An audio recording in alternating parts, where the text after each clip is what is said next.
bukaerarako ondorioak edo egongo litzake, hemen programan agertzen gehiago idudok, egia esan ez dugu Bai, amen. Bai, nik eta ez dakit eta kokodrilo batek edo ez dakit nork edo beste batzuk aritu izan gara ondorioa lantzen. Hau da, humanitate digitalen magia, norbaitek egiten. Norden, esan dezala nahi badu edo tor dadila ona, nahi badu. Bueno, hemen jaso ditugu, oraingoak ez dakit jaso diren, baina jaso ditugu hasieratik aipatu direnak. Nahi bauzu honekin aipatuko dugu, bukatuko dugu eta bueno, aipatu da jakintza lor eta praktikan sakabanaketa dagoela. Askotan guk ere ez dakigu zer daukagun, pentsatzen dugu ez dagoela, baina egoten dira, eta ez ditugu ezagutzen. Norbaitek egin batu beharko ditu, nor arduratu behar da horretan, esan dugu humanitate digitalak moda direla, eragin kaltegarri batzuk dituztela, eta jendarteari ekarpen txikia egiten diotela, eta enpresak hori gehiago baliatzen dutela. Uste dut pare bat alditan aipatu dela hori, eta konstiente izan behar dugu funts publikoarekin finantzaturiko ikerketak, nolabait inteligentzia hori edo ekarpen hori ekarri behar diotela jendarteari. Badaude datu pribatiboak, diru publikoarekin finantziatutako ikerketak, inork ezagutzen ez dituenak, edo begiratzen ez dituenak. Gero aipatu da, finantziazioa amaitzen denean zer? Ikerketa baten garatu dugun tresna bat, nork egingo du. Wikipedian jartzen ez badugu, norbaitek mantendu beharko du, norbaitek egin beharko du lan hori. Izan ere, jendarteak behar du teknologia hori eta tresna horiek behar ditu. Nola egin onunagarri jendartearentzat. Aipatu da, euskal hezkuntzari dagokionez, internetek eta testuinguru digitalak ekarri dituen eraginaren evidentziak behar direla eta interesantea dela ikerketa lerro estrategikoa horretan abiaraztea. Aipatu da baita ere, humanitate digitalak erakunde baten nolabait, ez dakit noiz, baina behar bada interesantea dela, unibertsitate inguruan, ez dakit, edo UEUk bera izan daiteke hemen desberdina bildu gaituena, behar bada izan daiteke. Hauen nik jarri ditut, behar bada izan daiteke humanitate digitalen egun bat antolatzea eta denok zerbait ekarpen desberdinak egitea, edo workshop bat, edo elkar ezagutzeko, gauzak lankidetzak egiteko, agiar interesante izan daiteke, ez dakit ikergasten panel bat, ez dakit, ideia desberdinak izan daitezke edo beste zerbait egin. Aipatu da urruntasun hori ere badagoela, nahiz eta gauza batzuk oso garatuta egon jendea oraindik humanitateak eta konputazio zientziak urrun daudela, eta jendeak ez duela horrelakorik egiten, baina hau da ez da kristautasunaren moduan edo beste mugimendu politikoa moduan nik ez dute egiten, baina bestea baino kristauagoa edo marxistagoa naz eta ez dakit zer, ez? Ez dakit. Hor daude ideia batzuk, Wikipedia, Txikipedia, liburuzain bat, erreferentzia bat, pixka bat liburutegien garrantzi hori ematen eta rol desberdinak liburutegien rola pixka bat modernizatzen. Esan dugu beharrezkoa dela formakuntza bat, badagoela nonbait zerbait, baina behar bada gutxi dagoela humanitate digitalen inguruan. Esan dugu lizentzien kontua arazo handia dela, aipatu dugu adibide bat nola konpondu daitekeen, bideoen garrantzia ere, hau da, datuak bakarrik ez izatea testuak, baizik eta irudia, multimodala, eta gero oztopo batzuk ere aipatu dira. Zelan digitalizatu daukagun ondare guztia. Hau da, ahozko testu guztiak, liburu guztiak, artelanak, figurak, ez dakit, monumentuak, ez dakit. Adibide batzuk erakutsi dira. Gastronomia. Aipatu da finantziazio falta dagoela, eta, ez dakit, dena ez dut aipatuko, baina, gauza txikiak egin daitezkela, eta behar esan batzuk hor daude.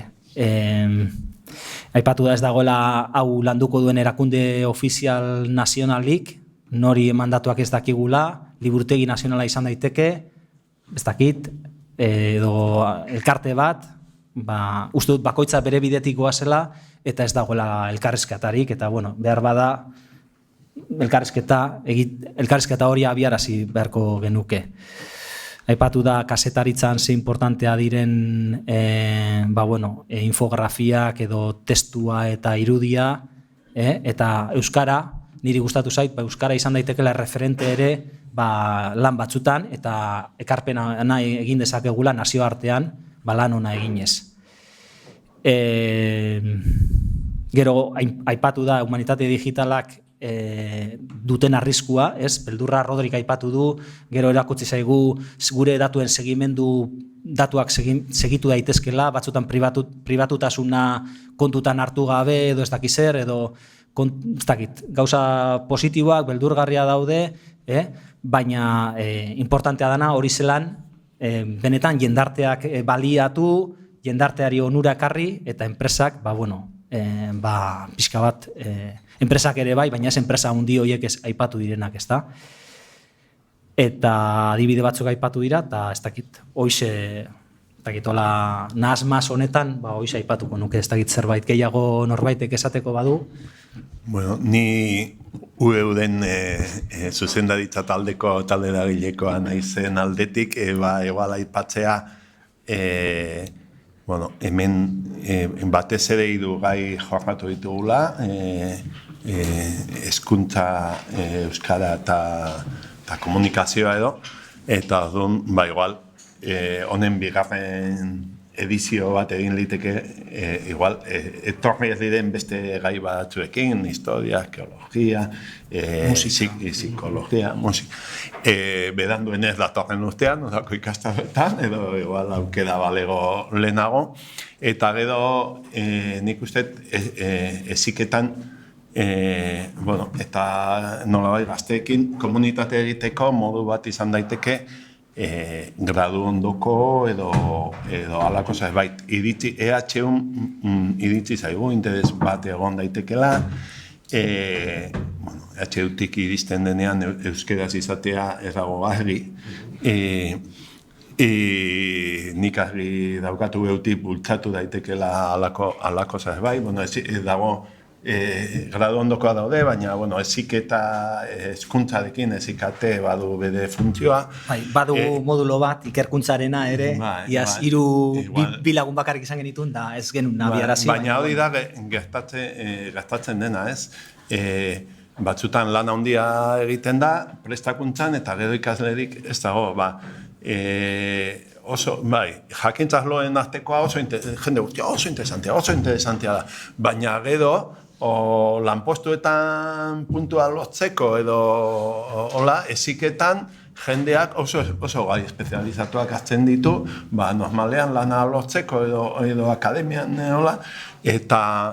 eta hori, arazo bada, behar dugu zuen laguntza, eta hemen izladi eta ez izladi egon diren batzuk irakasle edo adibideak emateko eta, baina gero behar dugu ikasleak etortzea. Eta hori problema larria da, zu esan duzu Latinoamerikako, ezakiz, gudi ere izan, gertatzen zaigu gude sareko produktu bizitatuena da Kubako eskola histeria.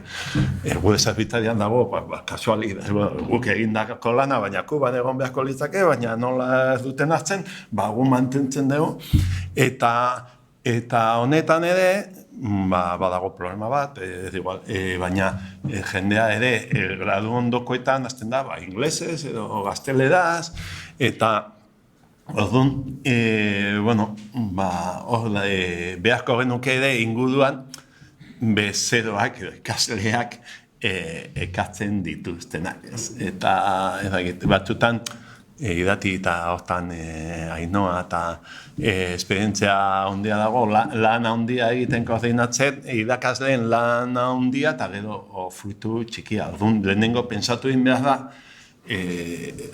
programa edakasgarri bat, noski, baina baita ea publikoa izango duen. Eta gero ja zailagoa da graduetan dodotak aipatu duna. Nik uste humanitate eta gizarte zientzietan teknologia hauek sartu beharko diratekela, baina gara gizarte zientzietan estadistika sartu zen, aspaldi, estadistika sartu zen bezala, nik uste halako tresnen behar eta irakasgai batzuk egon beharko diratekela, baina uste urrun gaudela eta hor bai daukagula zaila eragiteko adina. Orduan, ni behintzak koordinatzeko irutzen zait udako ikastaroak edo uruko beste momentu batean antolatzea jarraipena ematea honi, aztertzea gradu ondoko bat egiteko aukera, baina jakinda adituak badauzkagula, jende asko dagoela lanean hortan, baina gero ikasleak erakartzea problema bat dela, eta bueno, dirua edukiko banu,